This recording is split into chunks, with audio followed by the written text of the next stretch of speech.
मतलब मेरी नानी जी थी कि उनके साथ क्या हुआ करता था। तब उनने मेरे को बताई थी कि ना हवा लग गई थी कहीं से, पैर वैर उनका पड़ गया था, पता नहीं क्या हुआ था। तो उनके अंदर ना बहुत परेशान रहने लगी थी, एक अलग सी एनर्जी उनके अंदर रहने लगी थी, मम्मी के अंदर, वो मतलब मेरी नानी जी के अंदर रहने लगी। तो बाबा को दिखाया तो बाबा बोले कि इनके अंदर जो भी चीज़ है ना वो चीज़ बहुत ख़तरनाक है। तो फिर जब ज़्यादा इलाज चला उनका, धीरे धीरे चीज़ें देखी गई, तो कह रहे कि इनके अंदर ना कोई जिंद है जो इनको ले। कभी कभी एक छोटी सी गलती कितनी भारी पड़ सकती है, चाहे वो जाने अनजाने में ही क्यों ना की गई हो।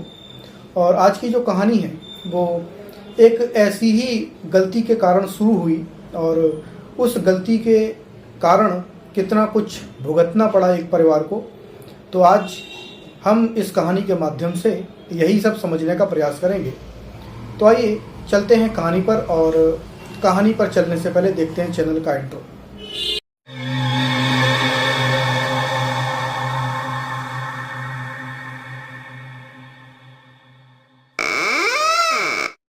आप सभी को स्वागत है, आप सभी का हॉरर कैसल में, और मैं हूं विवेक।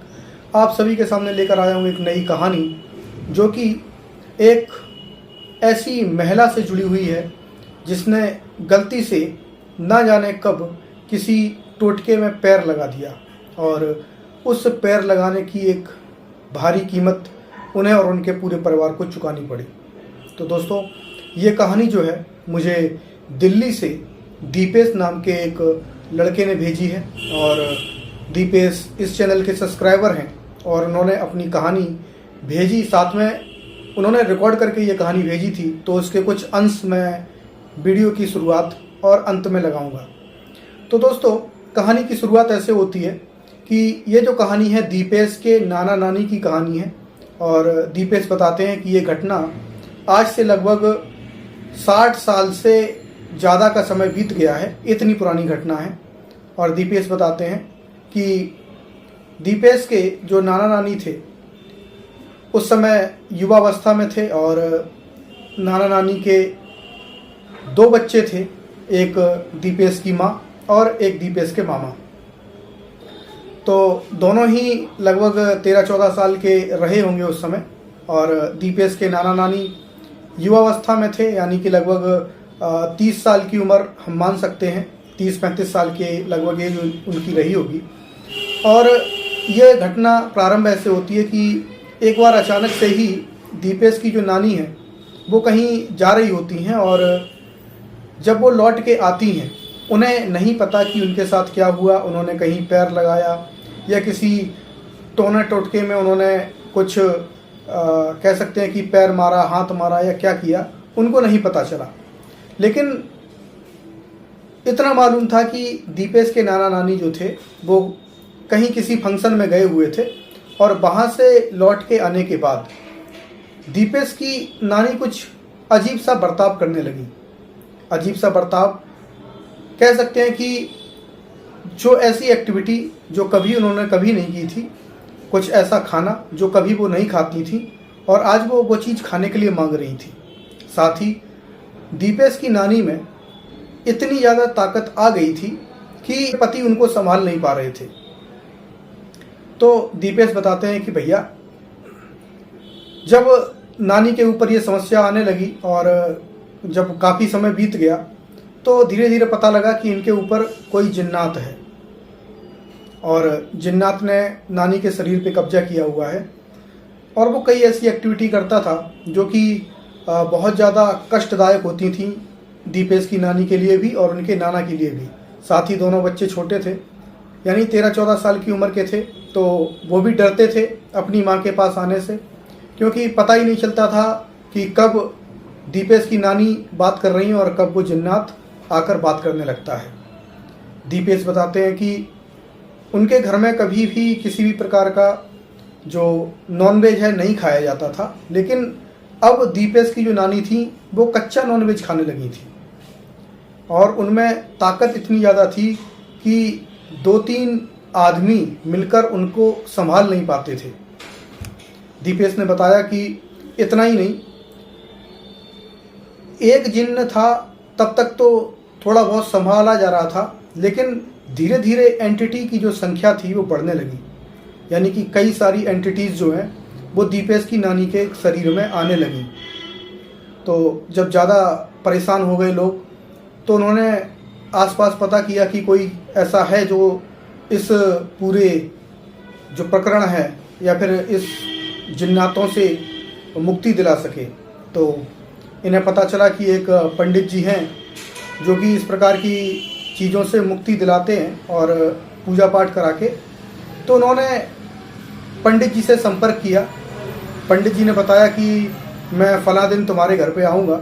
अब इसमें दिन वगैरह डेट वगैरह का जिक्र इसलिए नहीं है क्योंकि दीपेश को भी ये कहानी उनकी मम्मी ने बताई और ये घटना लगभग 60-70 साल पहले की है। तो इतना ज़्यादा याद नहीं रहता कि कौन सा दिन था, कौन सी तारीख थी, क्या था। तो दीपेश बताते हैं कि भैया उसके बाद पंडित जी ने कहा कि मैं फ़लाँ दिन आऊँगा तुम्हारे यहाँ पे और पूजा करेंगे रात में। उसके बाद जो भी प्रक्रिया होगी मैं तुम्हें आगे की प्रक्रिया वहीं पर बताऊँगा। उससे पहले तुम जो है एक मिट्टी का मटका तैयार रखना और पूजा की कुछ सामान उन्होंने बताया था पंडित जी ने, तो वो सारा तैयार रखना।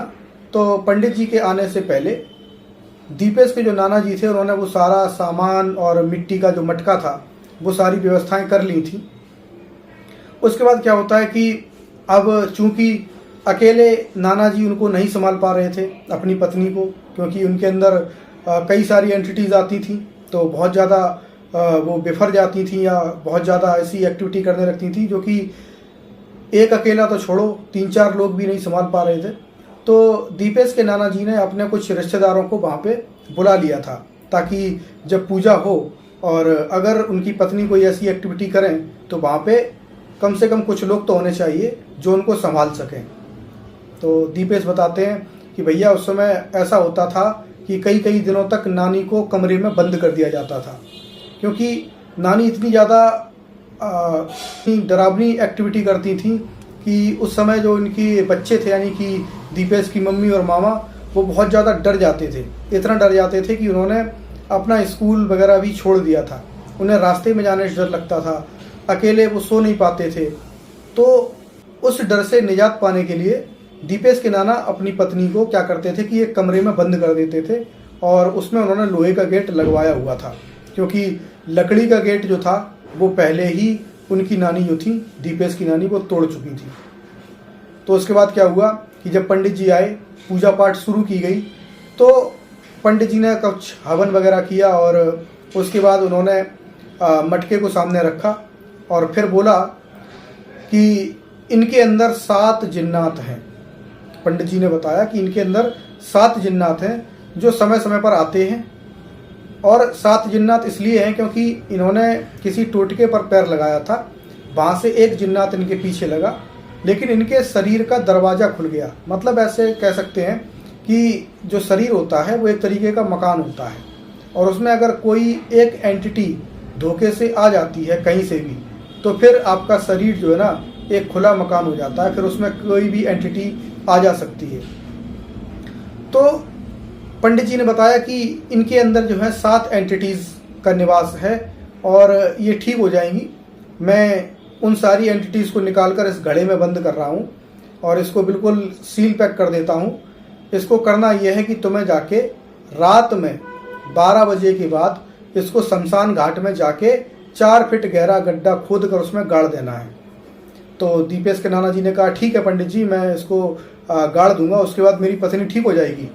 तो पंडित जी ने कहा हाँ बिल्कुल ठीक हो जाएगी अगर तुम सही से ये काम कर पाए तो उसके बाद क्या होता है कि पूजा पाठ शुरू होती है, हवन वगैरह होता है। उसके बाद पंडित जी जो हैं वो दीपेश की नानी के शरीर से वो सारी जो एंटिटीज़ होती हैं उनको निकाल कर मटके में बंद कर देते हैं और मटके का ढक्कन लगाकर एक धागा बांध देते हैं और उसके बाद दीपेश के नाना से कहते हैं कि इसको ले जाइए और शमशान घाट में गाड़ दीजिए इससे पहले कि ये मटका टूट जाए।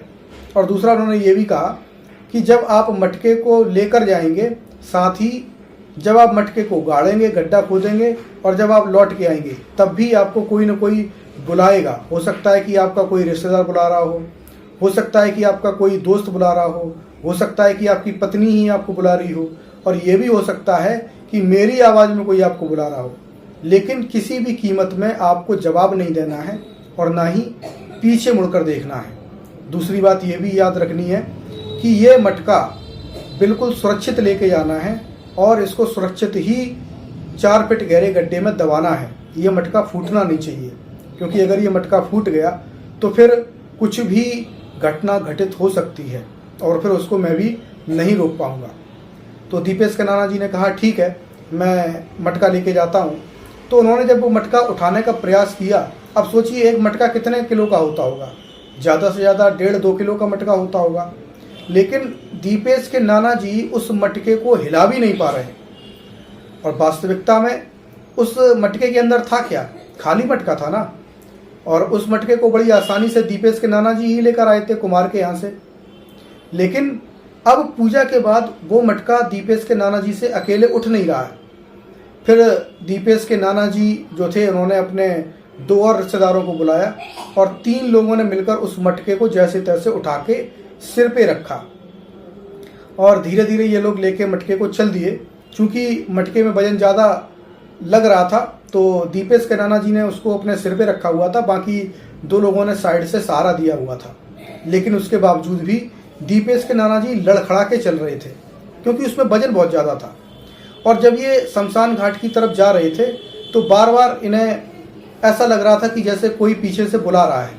कभी इन्हें लगता था कि मेरे बच्चे बुला रहे हैं, कभी इन्हें ऐसा लगता था कि जैसे पंडित जी बुला रहे हैं, कह रहे हैं कि अरे रुक जाओ, ये विधि रह गई है, ये विधि अभी करनी बाकी है, तुम अभी कहाँ चले गए, रुक जाओ, पीछे मुड़कर आओ। लेकिन चूंकि दीपेश के नाना जी को ये याद था कि हमें पीछे मुड़कर नहीं देखना है, तो ये आगे जा ही रहे थे। जाते जाते थोड़ा सा जब आगे पहुँचे, इन्होंने देखा कि सामने शमशान घाट है और ये गेट से मुश्किल से आप मान लीजिए कि 3 या 4 मीटर की दूरी पे होंगे। तभी दीपेश की नानी की आवाज़ आई और उन्होंने कहा, अरे आप कहाँ जा रहे हो इतनी रात को, आपने खाना नहीं खाना है क्या?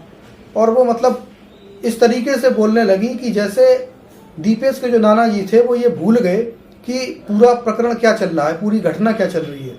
उन्हें लगा कि जैसे सामान्य दिन में वो इधर उधर भटकते रहते थे, अपना दोस्तों के साथ गपशप लड़ाते रहते थे, तो उनकी नानी उनको जो थी, दीपेश की नानी, वो अपने पति को बुलाती थी कि अरे आप कहाँ भटक रहे हो, बहुत रात हो गई है, खाना नहीं खाना है, ये सब।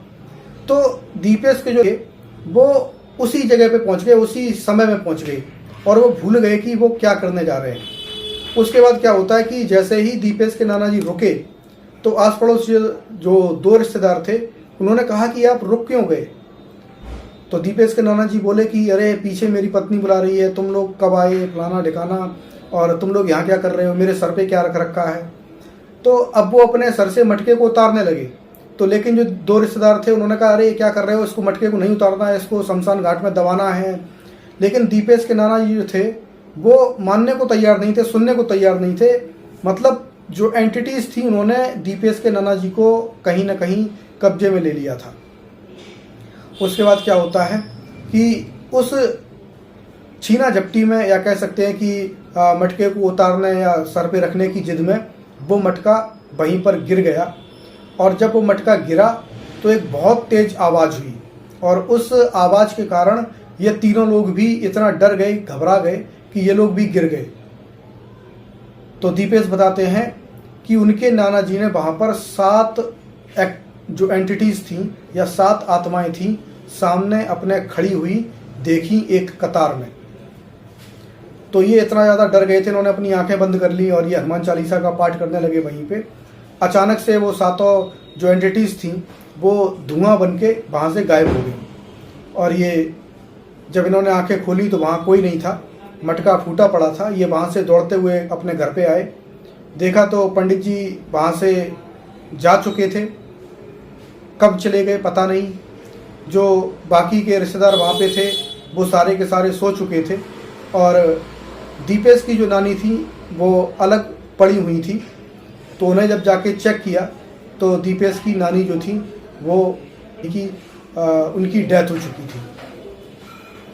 अब जब दीपेश के नाना जी पंडित जी के यहाँ पहुँचे तो पंडित जी ने कहा कि मैंने तुमसे कहा था कि उस मटके को गिराना नहीं है किसी भी कीमत पे।